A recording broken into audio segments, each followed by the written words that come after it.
তো যারা যারা র্যাপিডোতে ফুড অর্ডার্সগুলো মারো তাদের জন্য একটা কথা বলে দিই, একটু সাবধানে ফুড অর্ডার্সগুলো মারবে। আমি আজকের বিকেলবেলা একটা র্যাপিডোতে ফুড অর্ডার ধরেছিলাম, আর সেই অর্ডারটা আমি কাস্টমার বাড়ির সামনে গিয়ে যখন কাস্টমারকে কল করি, কাস্টমার ফোন রিসিভ করেনি। অনেকবার বহুবার কল করছি, ফোন রিসিভ করেনি। প্রায় 2 ঘন্টা আমি ওখানে ওয়েট করেছি, কাস্টমারের লোকেশানে দাঁড়িয়ে থেকে 2 ঘন্টা ওয়েট করেছি। ওনাদের পাড়ার যাবতীয় যত লোক ছিল ওখানে সবাইকে জিজ্ঞাসা করেছি, কেউ বলতে পারেনি যে লোকেশানটা কোথায়, বাড়িটা কোথায়। তো যাই হোক, রিচ সাপোর্টে কল লাগিয়েছিলাম, রিচ সাপোর্ট থেকে ওনাকে ফোন করেছে, উনি ফোন সেটা রিসিভ করেনি।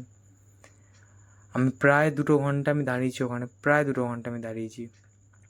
এবার আসল বিষয়টা যেটা হচ্ছে, 2 ঘন্টা দাঁড়ানোর পরে আমাকে একটা মহিলা এসে দূর থেকে হাত দেখায়, দাদা আমি আছি, আমি আমার অর্ডারটা আমার।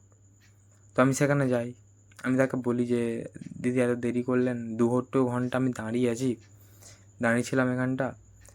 তো ম্যাডাম কিছু না বলেই খাবারটা নিয়ে চলে যায়। তো আমি ডেলিভারি ম্যানটা করে দিয়ে বিকেলবেলা, যেহেতু আমি সাইকেল নিয়ে কাজ করি, তো ব্যাটারি সাইকেল নিয়ে কাজ, তো আমি ঘরে এসে চার্জ দেওয়ার জন্য বাড়ি চলে এসেছিলাম। বাড়িতে আসার পরে কিছুক্ষণ পর আমি স্নান ফ্রেশ হয়ে যখন আমি উঠে দেখি যে র্যাপিড অনটা করার পরে যে আমি যেই টাকাটা আগে কাজ করেছিলাম 300 কত টাকা, সেটাকে র্যাপিডে মাইনাস করে দিয়েছে, প্লাস আমাকে 600 কত টাকা আমাকে পেনাল্টি দিয়েছে। তো আমি স্ক্রিনশটটা আপনাদেরকে দেখিয়ে দিই, সাথে আমি রেকর্ডটা করে রেখে দিই। তো এই এলো কেস। যারা র্যাপিডোতে ফুড অর্ডার ধরো, একটু সাবধানে ধরবে। অ্যাটলিস্ট রাত্রিবেলা তো একদমই ধরবে না, একদম রাতের দিকে যারা কাজ করো, যারা মনে করছে হ্যাঁ র্যাপিডো ফুড অর্ডার মারবো, হ্যাঁ যদি আমি বলছি কোনো সমস্যা হয় না খুব একটা, কিন্তু এই যারা কাস্টমার যারা ফোন তোলে না ভাই, প্রচুর প্রবলেম হয়। তো এটা একটু সাবধানে তোমরা দেখবে আর একটু ধৈর্য ধরবে, আর কি বলবো। তো আমার এখন আপাতত 600 টাকার উপর পেনাল্টি পড়ে গেছে র্যাপিডো ফুডে। আর আমি সকালবেলা 300 টাকা মতো কাজ করেছিলাম, সেটাও মাইনাস করে দিয়ে এখন 388 টাকা না ক টাকা সাইডে তুমি স্ক্রিনে দেখতে পাবে।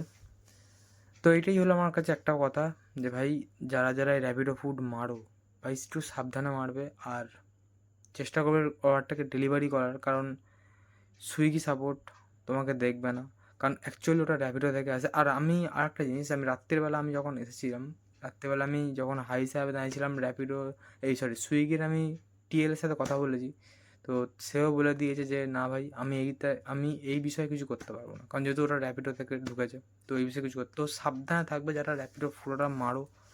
আমি বলছি না র্যাপিডো খারাপ, ভালো টাকা দেয়, খুব ভালো সুন্দর টাকা দেয়, সব থেকে বেশি টাকা র্যাপিডো দেয়।